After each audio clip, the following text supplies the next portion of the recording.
တက်သစားအောင်စမိုးရဲ့ဖန်တွေကိုပညာသားပပနဲ့အလုပ်တုပ်ကပြလိုက်တဲ့ဖိုးချစ်ပရိသတ်တွေအားလုံးပဲမင်္ဂလာပါရှင်အခုတလောဇက်သမင်လောကမှာမင်းသားချင်းချင်းတွေတဲ့ဖန်ချင်းချင်းတိုက်ခတ်နေကြတာကတော့မြင်မကောင်းတော့အောင်ဖြစ်နေကြတာလည်းဖြစ်ပါတယ်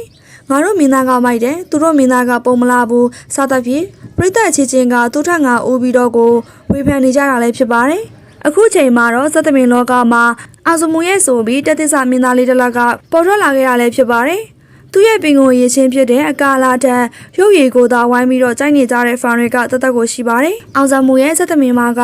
နောက်ပိုင်းဇက်ထုတ်တွေထက် stage show နဲ့ဟာတာတွေကိုသာဦးစားပေးပြီးတော့လှုပ်ဆောင်နေတာလေးဖြစ်ပါတယ်။ဒါကြောင့်လဲလူငယ်မင်းကလေးတွေထက်လူကြီးပိုင်းတွေကတကယ်ဇက်အနှစ်သာရကိုမခံစားရတာကြောင့်ဖိုးချစ်ရဲ့ဇက်သမင်လောက်စိတ်ဝင်စားကြတာလေးဖြစ်ပါတယ်။တကယ်တော့ဇက်ရဲ့အနှစ်သာရကအလဲပိုင်းနဲ့အနောက်ပိုင်းဇက်ထုတ်တွေမှာပိုအရေးကြီးတာကြောင့်ဖိုးချစ်ကတဲ့ဇက်သမင်ကိုပြည်သက်တွေကတခက်နဲ့အားပေးနေကြတာလည်းဖြစ်ပါတယ်။ဒါရင်မကသေးပါဘူး။မင်းသားဖိုးချစ်ရဲ့နှုတ်ထွက်နှုတ်ခွန်းဆက်အဖွင့်စကားတွေကအစဘိုးဘတုဒရရှိစေသလိုအဖိုးတန်တဲ့စကားလေးတွေသာဖြစ်နေလို့ဒါကြောင့်အချစ်ပုံနေရတာလည်းဖြစ်ပါတယ်။ဒါကြောင့်လဲမိသားဖိုးချစ်ရဲ့ဇက်သမင်ကအခုအချိန်ထိဇက်ရဲ့အငွေအသက်တွေခံစားနေရတာဖြစ်တာကြောင့်နာမည်ကြီးဇက်သမင်ဖြစ်လို့နေတာလည်းဖြစ်ပါတယ်ရှင်။မြန်မာနိုင်ငံရဲ့နာမည်ကြီးရုပ်သံလိုင်းဖြစ်တဲ့ Channel K ကိုတောင်ပိုင်ဆိုင်နေပြီဖြစ်တဲ့ဇမင်းသားဖိုးကြီးရဲ့နောက်ွယ်အားကျဲဝါချမ်းသာမှုများ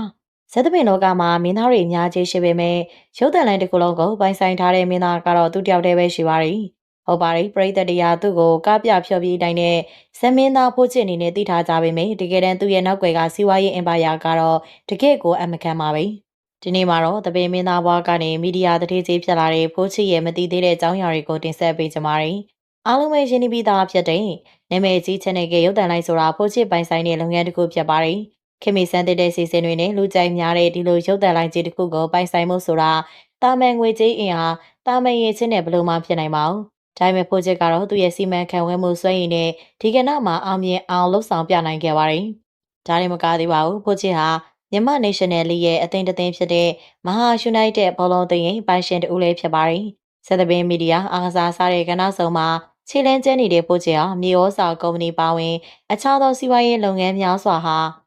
သူပိုင်ဆိုင်ထားတဲ့ຢာတွေပါပဲ။ဒါကြောင့်မလို့သူ့မြန်မာနိုင်ငံရဲ့အောင်မြင်ဆုံးနဲ့ချမ်းသာဆုံးမင်းသားလို့တင်စားရင်မှားမယ်မထင်ပါဘူး။ဖိုးချစ်ရဲ့ဇပွဲတွေဟာပြည်သက်အားပေးမှုအများဆုံးရထားသလိုဝင်ငွေအားဖြင့်လည်းစံချိန်တင်ပါပဲ။ဇပွဲတစ်ဝဲကပြရင်3900ကနေ1000ကျော်ထိရရှိတဲ့မင်းသားတစ်လက်ဖြစ်ပါတယ်။ဒါပေမဲ့ဖိုးချစ်ဟာဒီဝင်ငွေတွေကိုသူတယောက်တည်းအတွက်မသုံးပါဘူး။သူ့ရဲ့အောင်မြင်မှုလေးဝက်ချက်ဟာသူ့ရဲ့စိတ်ထားမှာရှိနေပါတယ်။ဖိုးချစ်ဟာပရိသတ်ပေါ်မှာအမြဲတမ်းကာဝတရားထားရှိသူပါပွဲကားတဲ့အခါမှာပရိသတ်ကိုလေးစားမှုပြည့်တဲ့ဖြတ်ပြေးလေးရှိပါတယ်ပိုပြီးလေးစားစရာကောင်းတာကတော့သူ့ရဲ့ဇက်ဖွဲ့သားတွေပေါ်ထားရှိတဲ့စေတနာပါပဲ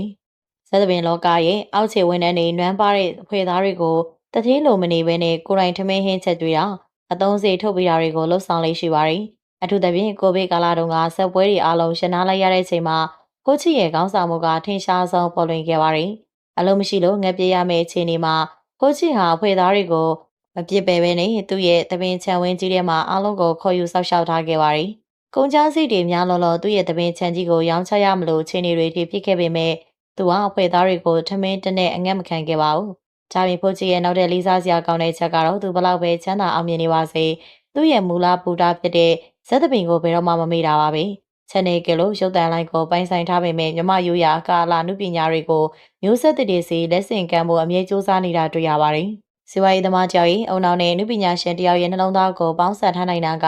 ဖိုးချစ်ရဲ့အကြီးမားဆုံးအားသာချက်ပါပဲ